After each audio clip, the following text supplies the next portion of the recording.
Hi guys, how are you? How you doing today? Today's video is going to be about why am I so hungry and some sneaky reasons why you might be. So I'm Kelsey Mashad and I'm a certified health and life coach, and I help people who struggle with weight loss to just master effective habits and mindset so they can lose weight sustainably and become the healthiest version of themselves. Hi Suzanne, thanks for coming on with me today. So I've been hearing a lot about a lot of people just saying that, even after they eat, they still feel hungry. And it can be kind of annoying and frustrating, and especially this time, when we're also stressed, and that only adds to it. And then you want to eat some more and you crave, and then that turns to binging. And it's just this vicious cycle. So let's dive in a little bit to why you actually might be still feeling hungry, even though you just ate. So, raise your hand if you've ever downed this enormous salad for lunch, with all the good stuff in it, and you just feel ravenous like an hour later. So if this has happened, if this happens to you regularly, the feeling is enough to make you ask yourself, why am I always hungry, or why am I still hungry? So there's actually quite a few factors involved when it comes to our hunger from not sleeping enough for one, to just maybe you're not satisfied with the food that you're eating. So I'm going to share with you some of these reasons so that we can understand it a little bit better. So one, maybe you're actually not hungry. Maybe you're just craving something. Hi Jess, how are you? So I think the first thing to do if you're hungry right after a meal is to determine if you're actually hungry or just hungry for like a cookie or something sweet. What I'll have my clients do is do this thing I call it the chicken test. And that's actually if you're not hungry for a piece of like chicken or protein, that means like chances are you're really probably not that hungry. Instead, you're likely craving something like carbs or sugar.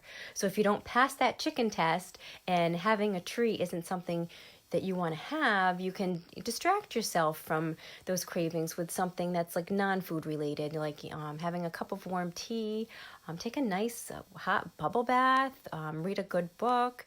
Since it's not true hunger, the feeling, excuse me, will eventually pass. Okay. And two, you might secretly just be thirsty. I'm sure you've heard this over and over again, but for good reason, because a lot of times dehydration will mask itself as hunger. So your body can't tell the difference between hunger and thirst. So if you're feeling really hungry after a meal, you might just be dehydrated. So, just try to be more diligent about getting that water in. And if you're satisfied after the water, it's likely you weren't really that hungry after all. And three, you might have not gotten the greatest night's sleep. If you're so tired that it's going to throw your hunger off. It's going to throw your hunger levels completely out of whack. Not sleeping enough causes your adrenal glands to go into overdrive, basically. So your body is actually craving more energy, and this will end up affecting your hunger levels. Plus, some research has actually shown that when you miss out on sleep, the hormone ghrelin, which is our stress hormone, I'm sorry, not ghrelin. I'm thinking of cortisol. Ghrelin is our hunger hormone. It controls our appetite. It gets released in larger amounts than normal if we're really tired, and then that's only going to contribute to your hunger and your hungry feelings that much more. So figure about 7 hours of sleep, they say, is adequate. Like for a minimum good night sleep each night, is recommended to help keep your hormones happy, on a happy level. So, and four, hi Lena, how are you? Thanks for coming on. So number four, you might just be stressed, and especially now, it's a crazy stressful time. So there's reason why stress eating, it's a thing. When your body is stressed, it will release cortisol, and that's our stress hormone. And then it's released because it's trying to help us cope. Well, it can have some really great functions like, revving you up, but the cortisol also spikes your blood sugar. And when your blood sugar spikes, that means you're going to get that up and down blood sugar crash because, it's meant to fuel your fight or flight response, but that only leads to a crash later on, and then that results in hunger or more cravings.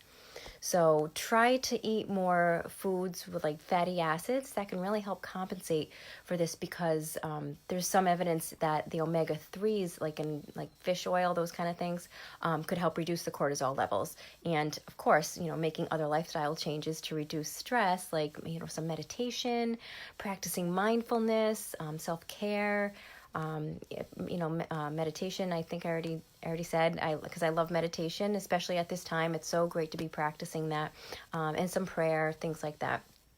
And these can all help you deal with your feelings, instead of feeling like you need to just go run for a snack. So in 5, you might be going too hard at the gym. You might be pushing yourself too much, working out too hard. And I know it sounds a little backwards, because exercise can be a helpful way to reduce stress, and obviously it's good for you.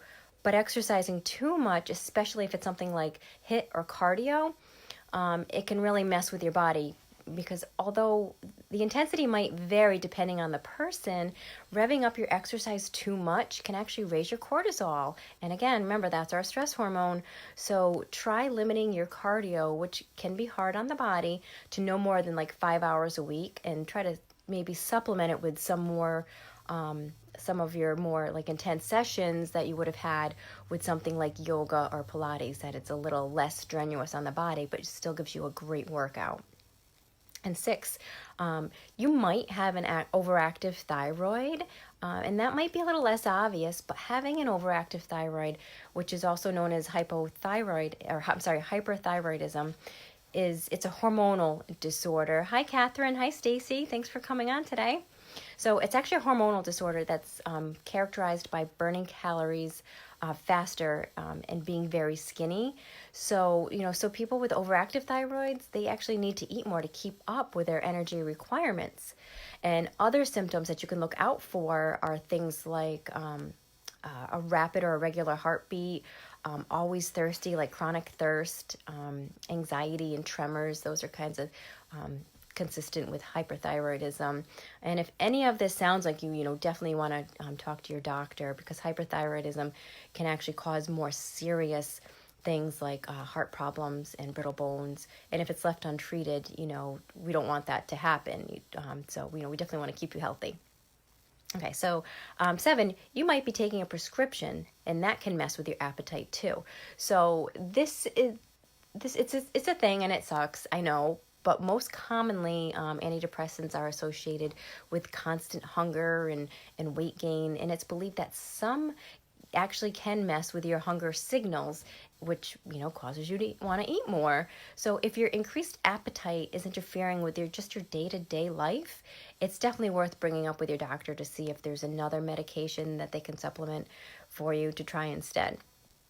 And number 8, you might not be eating the right mix of nutrients. And this is where balance comes in, because you might wonder why you're starving after a huge meal. But what exactly was in that meal? So too little fiber or fat can actually prevent someone from being satisfied. And also, too little protein is actually linked to increased hunger levels later on in the day, especially if you're not getting enough at breakfast. So I have a little study I just want to share with you that found that people who ate a higher carb, like oatmeal breakfast, were hungrier earlier in the day than the people who ate more of a high-fat, low-carb breakfast. So what you could do there is add a scoop of protein to your oatmeal, for example. But this doesn't mean that you have to, give up all of your carby foods entirely. Just make sure to pair them with a lean protein or a healthy fat or something like that. So that way, it's going to be much more balanced for you. Oops.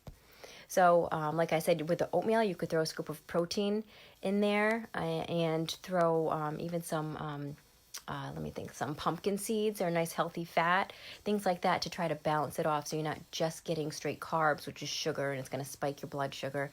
Then you're going to have that crash, and that's why you're going to be so hungry earlier on again. So you want to make sure it's balanced, and the fat or protein or both will help keep that balanced for you, so that you're not hungry so quickly after you've eaten.